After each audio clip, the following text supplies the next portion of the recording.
Lorsqu'on prend la feuille d'un élève, tout est touffu, pouffu, confus. On ne sait pas où est l'argument, où est l'exemple, où est l'explication. Tout est mélangé. Il n'y a même pas de paragraphe. Il ne revient pas à la ligne. Il commence le développement par d'abord. Je vous en prie, ceux qui commencent le développement par d'abord, là, vous êtes en grand danger.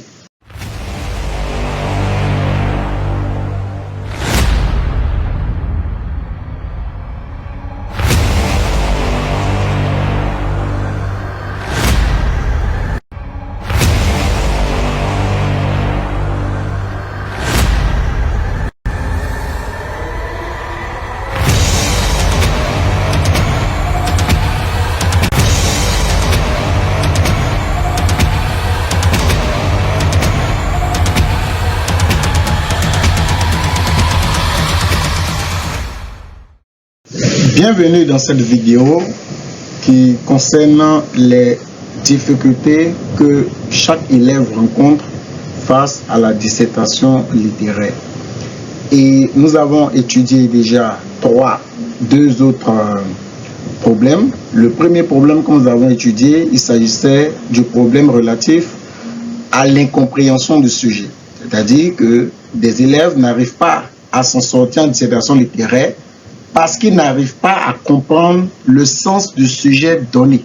Et la plupart du temps, c'est la problématique qui pose le problème. Le deuxième problème que nous avons évoqué dans la deuxième vidéo, il s'agissait clairement de montrer que les élèves n'avaient pas d'arguments et d'exemples solides pour pouvoir justifier la thèse et l'antithèse qui est portée dans le sujet. À présent, pour la troisième difficulté, nous allons nous pencher sur le non-respect de la méthodologie. Et comme je le dis d'avance, je vous prie de vous abonner, de liker cette vidéo et surtout de partager pour permettre à ce que beaucoup d'élèves comme vous puissent s'en sortir dans ce merveilleux exercice qui est la dissertation littéraire. Alors, de quoi il s'agit ici? Le non-respect de la méthodologie concerne donc le troisième problème qui est malheureusement récurrent chez les élèves. Ce problème aura trois sous-problèmes. Le premier sous-problème, c'est au niveau des introductions. On a constaté que beaucoup d'élèves font des introductions ou commencent leurs introductions par un passe-partout. Il n'y a vraiment pas de problème à utiliser des passe-partout. Mais je vais attirer votre attention sur un fait très important. Un passe-partout ne passe pas partout. Un passe-partout ne passe pas partout. Parce que si un passe-partout passe partout, c'est comme si une clé peut ouvrir toutes les portes. Avez-vous déjà vu une seule clé capable d'ouvrir toutes les portes? Est-ce que toutes les serrures ont forcément une seule clé? Non. Ça veut dire quoi? Chaque clé est adaptée à sa serrure. Et comme chaque clé est adaptée à sa serrure, chaque passe-partout est adapté au type de sujet donné. Donc, si vous me dites que vous utilisez des passe-partout, je vous dirai que le passe-partout que vous utilisez doit être propre à un type de sujet donné. Qu'est-ce que je veux dire? Pour ceux qui utilisent les passe-partout portés sur le sujet, la fonction engagée ou même sur une fonction. Il y a des passe-partout, lorsque le sujet est donné sur la fonction engagée, il n'y a pas de souci, on peut s'en sortir. Mais imaginons que le sujet est porté sur les personnages des œuvres littéraires. Est-ce que si vous utilisez votre passe-partout de façon engagée, ça passe ici? Ben non, ça ne passe pas. Parce que quand on parle de personnages littéraires, la plupart du temps, on veut vous demander de montrer que les personnages des œuvres littéraires sont des modèles à suivre et des modèles à ne pas suivre. Prenons encore un autre exemple. Si on vous donne un sujet qui est porté sur l'inutilité de la littérature dans la société ou même de l'inutilité de l'écrivain dans la société, si vous commencez votre introduction par le passe-partout que vous avez l'habitude d'utiliser pour montrer l'idée de la fonction, est-ce que ça passe ici? Ben non, ça ne passera jamais. Parce qu'il y a une certaine incompatibilité entre votre généralité et le sujet donné. Donc, les passe-partout sont bons quand c'est utilisé à bon escient. Mais quand vous faites un mauvais usage des introductions passe-partout, dans ce cas, votre devoir, votre introduction prend un coup.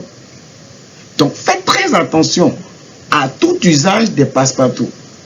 Il n'y a vraiment pas de problème à utiliser les passe-partout. Vraiment pas de problème, puisque vous voulez vraiment aller vite.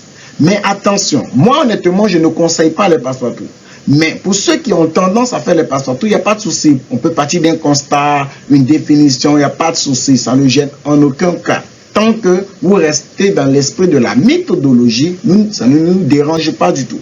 Mais le problème, c'est son usage. C'est son usage qui pose problème. Donc, beaucoup utilisent les introductions passe-partout, mais de mauvaise manière. Et là, il faut très vite vous rendre compte que ça fait partie d'un problème majeur qui vous amène à avoir de très mauvaises notes en dissertation littéraire. Les introductions passe-partout mal utilisées. Le deuxième sous-problème, c'est le non-respect de la forme du devoir. Lorsqu'on prend la feuille d'un élève, tout est touffu, pouffu, confus. On ne sait pas où est l'argument, où est l'exemple, où est l'explication. Tout est mélangé. Il n'y a même pas de paragraphe. Il ne revient pas à la ligne. Il commence le développement par d'abord. Je vous en prie, hein, ceux qui commencent le développement par d'abord, là, vous êtes en grand danger. Depuis quand vous commencez le développement, on commence un développement par d'abord. Comment on peut commencer un développement par d'abord? Est-ce que c'est logique? Est-ce que ça a un sens? On ne peut pas commencer un développement par d'abord. Je suis désolé. Si vous faites ça, arrêtez ça immédiatement. C'est la raison pour laquelle vous avez de mauvaises notes. On ne peut pas commencer un développement par d'abord. Ça n'a aucun sens. Ça n'a toujours en bas vos feuilles, mais vous insistez quand même. C'est pas comme ça qu'on fait. On vous dit voici comment on fait. Faites ce qu'on vous demande de faire et c'est tout. Vous comprenez? Donc la forme du sujet, il ne saute pas de ligne entre l'introduction et le développement. Il ne saute pas de ligne entre le développement et la conclusion. Il ne saute même pas de ligne entre les deux parties du développement. Tout est mélangé. Bon, un devoir mélangé comme ça, là, quand on regarde la forme de ton devoir, est-ce que ça nous encourage de donner de bonnes notes? Mais non. Donc les élèves bâclent complètement la méthodologie, surtout même au niveau du développement. Tout est mélangé, on ne sait même pas où est la tête, où est la queue. Mais là, faites attention, parce que c'est ça qui fait leur problème en dissertation littéraire. Parce que vous ne respectez pas cela, et cela est donc préjudiciable pour votre propre rédaction. Faites très attention. Mauvaise rédaction liée forcément au non-respect de la forme du devoir. Quand je parle de forme, c'est ce qu'on regarde, c'est ce qu'on voit. Quand c'est bien disposé, la structure du devoir donne plaisir à lire. Mais tout est mélangé. On ne voit ni la tête, ni la queue. Mais quand c'est comme ça, là, mais qui a le temps de regarder ça? Qui a le temps de lire ça? Mais qui a le temps vraiment de prendre le temps de lire? C'est difficile, c'est compliqué. Donc, faites en sorte que le correcteur se sente à l'aise face à votre copie. Et la meilleure manière de lui rendre ce service-là, c'est de permettre à ce que ses yeux puissent être portés sur une belle structure de votre devoir.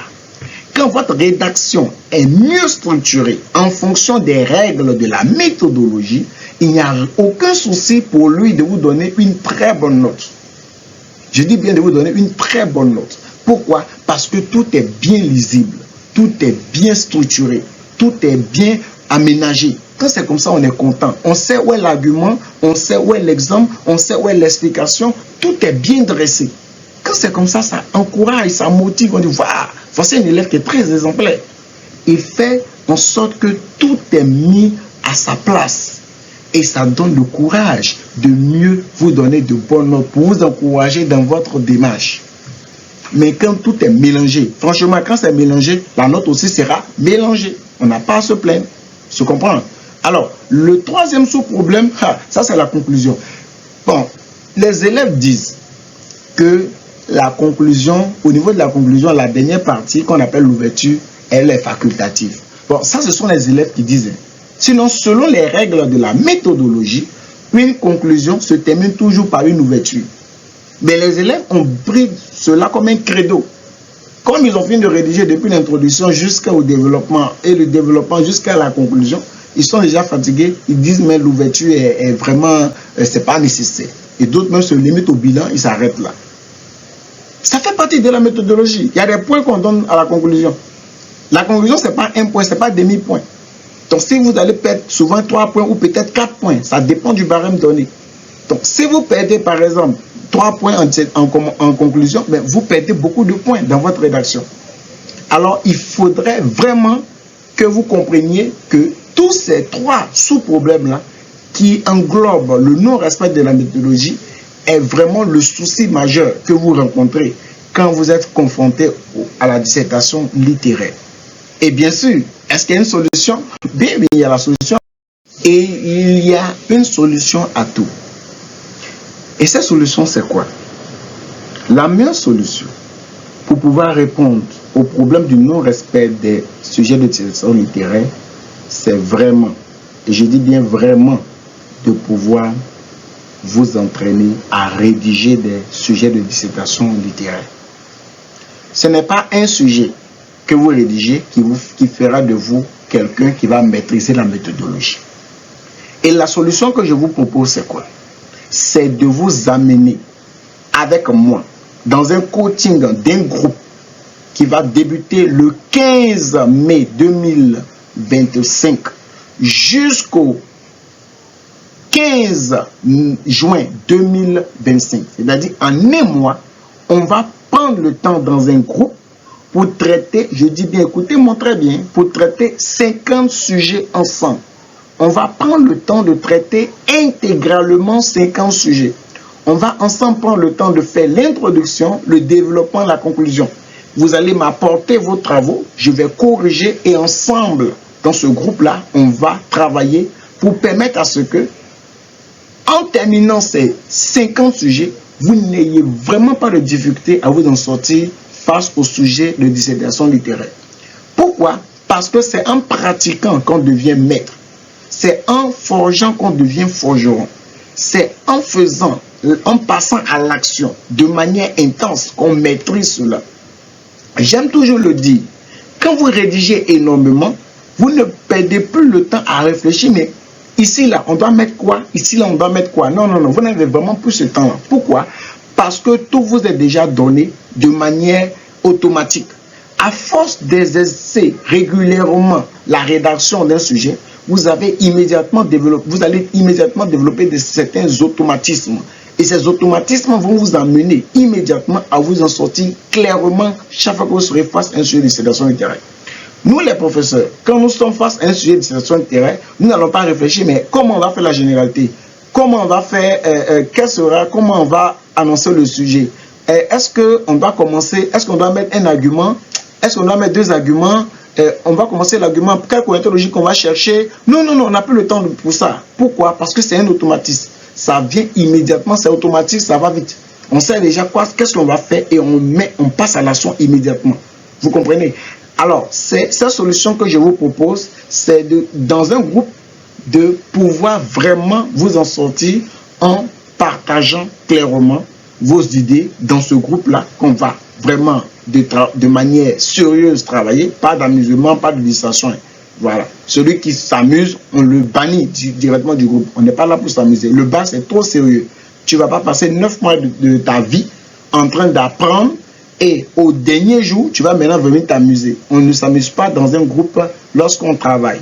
Donc, je serai là pour vous aider, pour vous coacher, pour vous permettre à ce que vous puissiez maîtriser. Quand je saurai que vous maîtrisez cela, alors j'aurai la conscience tranquille. Parce que tant que vous ne maîtrisez pas, moi aussi, je ne vous laisserai pas. Voilà. Clairement, il faudrait qu'on soit clair là-dessus. Donc, dans ce groupe WhatsApp ou dans ce groupe Telegram, comment bénéficier de cette offre? Voici l'offre que je vous propose dès maintenant. Ma formation de 6 heures comprenant plus de 15 vidéos explicatives et pratiques reparties en 5 modules, je t'aide à surmonter tous les obstacles.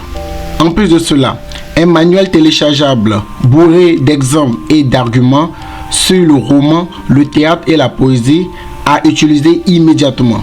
Des introductions passe-partout à copier et coller et je te montre comment le faire. Et enfin, un accompagnement privé exclusif d'1 mois où on va ensemble mettre tout cela en pratique en rédigeant intégralement 50 sujets de dissertation littéraire. À combien cela va te coûter? Prix normal 15 000 francs CFA. Promo actuel 5 700 francs CFA.